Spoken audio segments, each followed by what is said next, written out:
ازاي ممكن نعالج قطة عندها فطريات؟ فطريات القطط هو مرض جلدي بيظهر في صورة قشرة أو تساقط لشعر القطة، ولو عايزين نتأكد إنها فطريات بنروح لأي دكتور بيطري عنده أشعة اليو في لايت، بيظهر تحتيه البقع المصابة بلون أخضر زي في الفيديو كده. أول خطوة في علاج الفطريات أو الرينج وورم برعاية الأستاذ رفيقي، شاور مرة أسبوعيا بشامبو مخصص للفطريات. أنا كنت بستخدم نوع اسمه نيزابيكس، وطريقة الاستخدام إني بحط شوية على الأماكن اللي فيها الفطريات وأدعكها لغاية ما تعمل فوم، وأكرر في كل المناطق المصابة. في ناس ممكن يفضلوا ان هم يدوا القطه شاور كامل بالشامبو كنوع من الحمايه، بس انا كنت بحاول على قد ما اقدر اني ما بلش جسمه كله، لان الرطوبه او البلل بتعمل بيئه مثاليه للفطريات انها تنتشر في باقي الجسم. وبعد ما حطيت في كل الاماكن المصابه في جسمه بنستنى 10 دقائق تقريبا. اهم حاجه ما يلحسش ولا الشامبو ولا جسمه ابدا. انا كنت قاعده على قلبه مراقباه لحد ما ال10 دقائق عدوا، بعدين بدانا معركه الميه.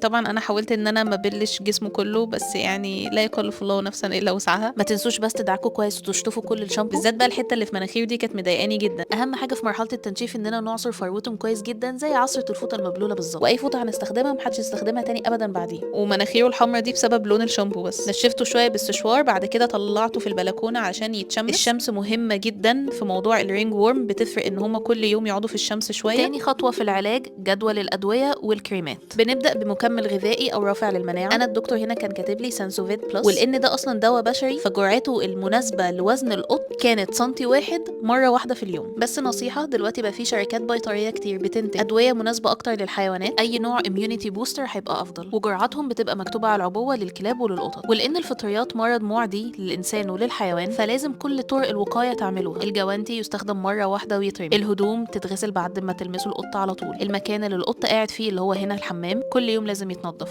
المهم نجيب بعدها بقى ستيال، نحط منه شويه على منديل، بعد كده نمسح الجلد لغايه ما نتاكد انه معلوش اي قشره. بعدين نجيب كريم مضاد للفطريات زي لاميفين وندهن كويس في الحته المصابه اللي لسه منضفينها بالستيال، ونكرر بقى نفس الخطوتين دول في كل المناطق المصابه في جسمه. وكانت اسوأ واحده بالنسبه لي بصراحه اللي في ديله، لانه كان بيتحرك وما بيخلينيش عارفه امسكها عادي، فكنت بحاول على قد ما اقدر ان الهيه بالاكل عشان يثبت واعرف احط له الكريم. وطبعا لان الكريمات دي كلها سامه لازم نلبسه كولر علشان الاستاذ ما يلحسش نفسه. هنعمل بقى نفس الخطوتين دول مره الصبح ومره بالليل، بس مره بلاميفين ومره بكريم كوادريديرم. بصراحه الكوادريديرم ده هو اللي انجز لي الدنيا. الاول كنت بستخدم لاميفين بس، بعدين لما لقيت ان التحسن بطيء جدا فالدكتور قال لي ادخل كوادريديرم في العلاج. اهم حاجه بقى يا جماعه نفسيه القط لو قاعد محبوس على طول من غير اي حاجه تبسطه هيأثر جدا في نفسيته وهيبطأ من تحسنه. كان لازم كل يوم اخصص على الاقل نص ساعه لعب معاه علشان الباشا ما يحسش ان هو محبوس. وبعد شهرين بالظبط دي كانت النتيجه، الفطريات خفت خالص الحمد لله. الكريمات بس كانت عامله لون حزلقومي شويه كده، بس بالوقت هيروح. الفيديو الجاي بقى شايلكوا حته خبر بخصوص رحله انقاذ الاستاذ رفيقي، تفتكروا ايه؟